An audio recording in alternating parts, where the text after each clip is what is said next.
அஸ்ஸலாமு அலைக்கும் வரஹ்மத்துல்லாஹி வபரகாத்துஹு. அன்பானவர்களே, இன்னைக்கு நம்ம பார்க்க இருப்பது மண்ணறையின் மனிதனின் நிலை. நபி ஸல்லல்லாஹு அலைஹி வஸல்லம் அவங்க சொல்றாங்க, மண்ணறையில் ஒரு மனிதனை அடக்கம் செய்ததற்கு பிறகு அங்கிருந்து மனிதர்கள் எல்லாம் செல்லக்கூடிய அந்த ஓசையை அந்த மனிதர் செவியுறுவார் அப்படின்னு சொல்றாங்க.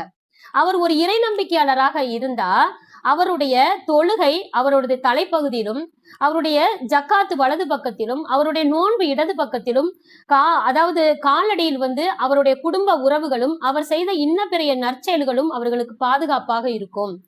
மலக்குமார்களுடைய விசாரணை தொடங்கும் பொழுது அவர்களுடைய தலைப்பகுதியின் வழியாக வந்தா அந்த தொழுகை இந்த வழியாக நீங்க வர முடியாது அப்படின்னு சொல்லி அவங்களை பாதுகாக்கும்.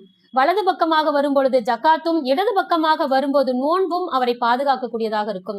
காலடியின் பகுதியிலிருந்து வரலாம் அப்படின்னு பாத்தீங்கன்னா அங்க குடும்ப உறவுகளும் அவர் செய்த நன்மைகளும் அவரை பாதுகாப்பாக நிறுத்தி வைக்கும். அப்பொழுது மலக்குமார்கள் சொல்லுவாங்களாமா, நீங்க எழுந்து உட்காருங்க அப்படின்னு சொல்லுவாங்க. அப்ப அன்பானவர்களே, நம்ம செய்யக்கூடிய நன்மைதான் நம்மளை பாதுகாக்கக்கூடியதாக இருக்கிறது அப்படிங்கிறத நம்ம பாக்குறோம்.